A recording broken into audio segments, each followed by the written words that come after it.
Hello दोस्तों, मैं MD बारिक स्वागत करता हूं आप सभी का पंख ऑनलाइन क्लासेस में।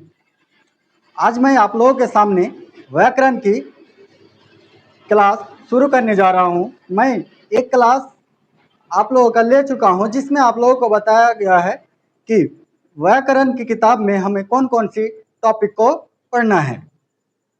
तो आज हम लोग व्याकरण शुरू करने जा रहे हैं, लेकिन हमें किसी भी भाषा का अध्ययन प्रारंभ करने से पहले उस विषय की परिभाषा जान लेना आवश्यक होता है। अतः व्याकरण के संबंध में हम लोग आज जानेंगे और व्याकरण को जानने से पहले हमको भाषा के बारे में जान लेना जरूरी होता है। हम लोग जानते हैं कि हमारे मन में जो भाव प्रकट होते हैं, भाव उठते हैं, जिन्हें हम दूसरों के सामने प्रकट करना चाहते हैं, उसे हम या तो फिर बोलकर या फिर लिखकर दूसरों के सामने प्रकट करते हैं। यानी हमारे मन में जो भी भाव प्रकट होती है, भाव उठती है, उसको दूसरों के सामने प्रकट करने के लिए हमें क्या होती है? भाषा की जरूरत होती है। तो सबसे पहले हम लोग देखते हैं कि भाषा क्या होता है। यह मैंने लिख के रखा है कि भाषा क्या है? जिसके द्वारा मनुष्य अपने मन के भावों को लिखकर या बोलकर दूसरों पर प्रकट करता है, उसे भाषा कहते हैं। यानी साफ साफ है यहाँ पे कि मनुष्य जो है अपने मन के भावों को जो लिखकर या बोलकर दूसरों पर यानी दूसरों के सामने प्रकट करते हैं, उसे ही भाषा कहते हैं। और एक बात जानना जरूरी है कि भाषा क्या है? वाक्यों से मिलकर बनती है। भाषा किससे मिलकर बनती है? वाक्यों से मिलकर बनती है। और वाक्य शब्दों के मेल से बनते हैं, और शब्द क्या है? अक्षरों के मेल से बनते हैं। अतः हम कह सकते हैं कि अक्षर, शब्द और वाक्य, ये तीनों ही क्या है? भाषा के मूल आधार हैं। इसके बाद हम लोग जानते हैं कि भाषा के कितने प्रकार हैं। भाषा के प्रकार को जान लेते हैं। भाषा के मुख्यतः 3 प्रकार होते हैं। भाषा के मुख्यतः 3 प्रकार होते हैं। क्या क्या? मौखिक भाषा, लिखित भाषा और सांकेतिक भाषा। तो दोस्तों, आपको जैसे बताया मैंने कि भाषा 3 प्रकार के होते हैं: लिखित भाषा, मौखिक भाषा और सांकेतिक भाषा। तो सबसे पहले एक एक करके उसका उदाहरण देख लेते हैं और परिभाषा देख लेते हैं क्या क्या है। तो सबसे पहला क्या है? मौखिक भाषा। सबसे पहला हम लोग का मौखिक भाषा। इसकी परिभाषा क्या होगा?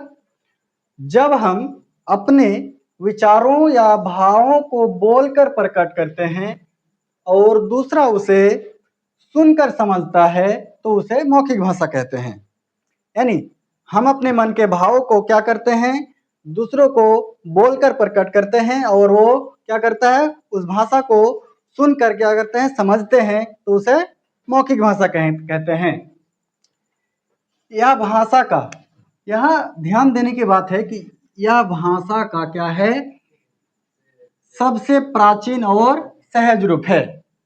यानी ये सबसे प्राचीन का मतलब सबसे पुराना, और सहज का मतलब आसान रूप है। पुराना और आसान रूप है। इसका उदाहरण देख लेते हैं कि मौखिक भाषा क्या है। तो आपसी बातचीत करना। अगर किसी से हम लोग आपस में बातचीत करते हैं तो ये क्या हो जाएगा? मौखिक भाषा होगा। भाषण देना। अगर हम मंच पे कहीं खड़ा होकर क्या कर रहे हैं? स्पीच दे रहे हैं, भाषण दे रहे हैं, तो ये क्या हो जाएगा? किसका उदाहरण होगा? मौखिक भाषा का। तो भाषण देना, आपसी बातचीत और कहानी सुनाना। किसी को कहानी सुना रहे हैं तो वो सुनकर हमारे कहानी को समझते हैं, तो इसको क्या कहेंगे? मौखिक भाषा कहेंगे। या तो फिर टेलीफोन पर बात करना। टेलीफोन पर बात करना, ये सब क्या है? मौखिक भाषा के उदाहरण हैं। अब मौखिक भाषा की थोड़ा विशेषता को जान लेते हैं कि इसकी विशेषता क्या है। यह अस्थायी होती है। मौखिक भाषा क्या होती है? अस्थायी होती है, यानी इसको हम लोग बोला और वो क्या हो जाता है? खत्म हो जाता है। यानी हम लोग मौखिक भाषा क्या है? हाँ, आपको सुनाए, बोले हम किसी को तो वहीं से वो क्या हो गया? खत्म हो गया। इसीलिए इस भाषा को क्या कहते हैं? अस्थायी भाषा। क्या कहते हैं? अस्थायी, यानी इसको बोलते हैं और वहीं से वो क्या हो जाता है? खत्म हो जाते हैं। भाषा का दूसरा प्रकार में चलते हैं। भाषा का दूसरा प्रकार क्या? लिखित भाषा। भाषा का दूसरा प्रकार लिखित भाषा। लिखित भाषा का क्या परिभाषा क्या है? इसको चलिए समझते हैं। जब हम अपने विचारों को लिखकर प्रकट करते हैं, अपने मन में अपने जो भाव उठा उसको हम लोग क्या करते हैं? लिखकर प्रकट करते हैं। यानी हम लोग कॉपी में या किसी चीज में जब उस भाषा को लिखते हैं, लिखकर दूसरे को प्रकट करते हैं और दूसरा उसे क्या करता है? पढ़कर समझते हैं। और जो दूसरा पर्सन है, जो सुनने वाला होता है, उसको क्या करता है? मतलब पढ़कर समझता है। हमने किसी भाषा को लिखा और वो दूसरा व्यक्ति क्या किया? उसे पढ़कर समझ रहा है, तो उसे लिखित भाषा कहेंगे। उसे लिखित भाषा कहेंगे। इसके लिए क्या है? इसके लिए वर्णों और लिपियों का प्रयोग किया जाता है।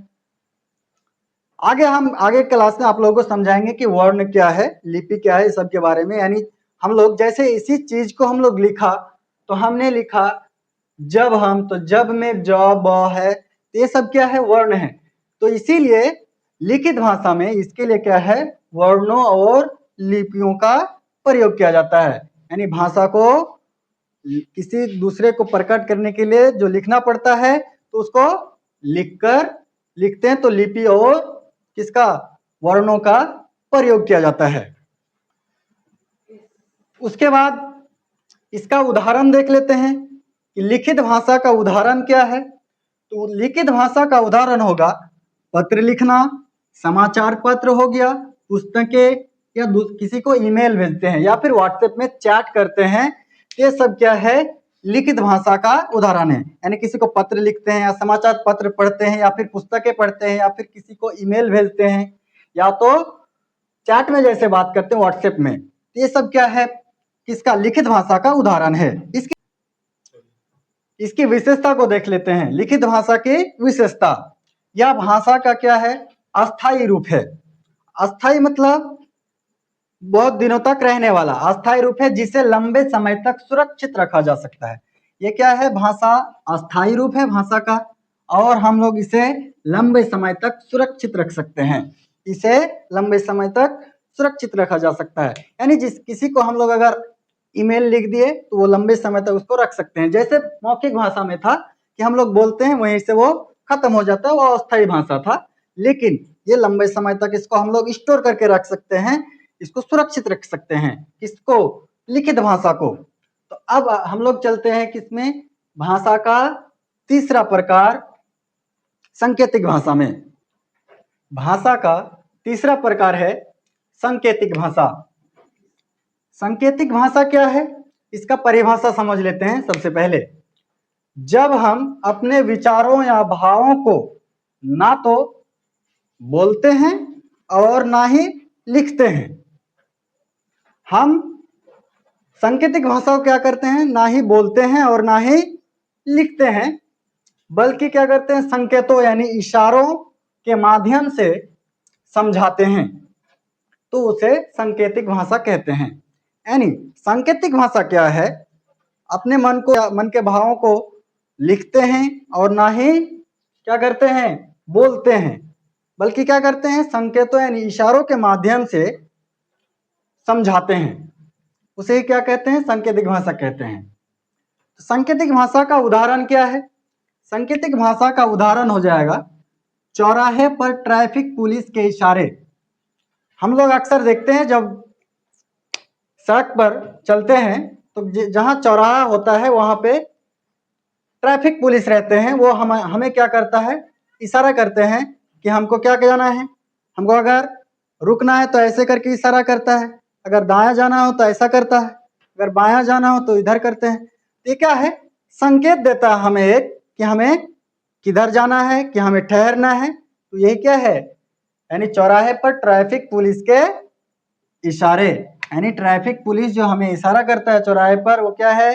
सांकेतिक भाषा का एक उदाहरण है।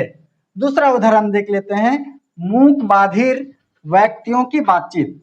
ये मूक बाधिर क्या है? यानी जो मुंह से नहीं बोल सकता है, यानी जिसको हम लोग गूंगा बोलते हैं या फिर काला बोलते हैं। तो वो जो बातचीत जिसको नहीं कर सकते हैं, यानी जिसका मुंह बंद होता है, वो बातचीत नहीं कर पाता, उसको मूक बाधिर बोलते हैं। तो वो व्यक्ति क्या करते हैं, उसका जो बातचीत होता है अक्सर वो क्या करते हैं, इशारे से लोगों को समझाते हैं। उसके बाद हाथ हिलाकर बाय कहना। हम लोग अक्सर क्या करते हैं, किसी को बाय बोलते हैं तो ऐसे ऐसे कर देते हैं, यानी हाथ हिलाते हैं और उसको बाय बोलते हैं। तो ये क्या है? एक सांकेतिक भाषा है, सांकेतिक भाषा का उदाहरण है। तो ये थे क्या? सांकेतिक भाषा का उदाहरण। अब सांकेतिक भाषा का विशेषता जान लेते हैं कि इसकी विशेषता क्या है। इसका प्रयोग अक्सर वहां किया जाता है जहां बोलना या लिखना संभव ना हो। सांकेतिक भाषा यानी जहां हम बोल भी नहीं सकते हैं और जिसको हम जहां लिख भी नहीं सकते हैं, उसको क्या बोलते हैं? सांकेतिक भाषा कहते हैं। तो अगर आप चाहे तो ये सारी चीजों को नोट कर सकते हैं या फिर अपने मोबाइल से स्क्रीनशॉट ले सकते हैं। बात बाकी आप लोगों को ये सब जितना भी लिखाया जा रहा है बोर्ड में या फिर जो कुछ भी समझाया जा रहा है, ये सब का आपको एक पीडीएफ के रूप में नोट्स मिल जाएगी, जिसको आप लोग पढ़ सकते हैं। आप नोट्स को क्या करेंगे? पढ़ेंगे, और हम जो क्लास ले रहे हैं क्लास के माध्यम से उसको समझेंगे। तो आप ये भी कर सकते हैं कि मेरे साथ साथ आप स्क्रीनशॉट ले लीजिए या फिर इसको अपने नोटबुक में नोट भी कर सकते हैं, या तो फिर आपको जो पीडीएफ के रूप में नोट मिलेगा उसको आप पढ़ सकते हैं। तो आज की क्लास क्या करते हैं, यहाँ पे खत्म करते हैं। अगला क्लास हम लोग व्याकरण शुरू करेंगे कि व्याकरण क्या है, व्याकरण के प्रकार कौन कौन सी है, इसमें हम लोग क्या क्या पढ़ेंगे, ये सब के बारे में अगला क्लास में चर्चा करेंगे। बाद बाकी हम लोग किस भाषा के बारे में हम लोग अच्छे तरह से समझ लिए हैं। तो आई होप आप लोगों को यह वीडियो अच्छा लगा होगा। तो हमारे चैनल यानी पंख ऑनलाइन क्लासेस को आप लोग सब्सक्राइब कर लीजिए और अपने दोस्तों को भी शेयर कर लीजिए ताकि उसको भी इस वीडियो का लाभ प्राप्त हो। तो आज का वीडियो यहीं समाप्त करते हैं। अगला क्लास हम लोग का व्याकरण पर होगा। धन्यवाद।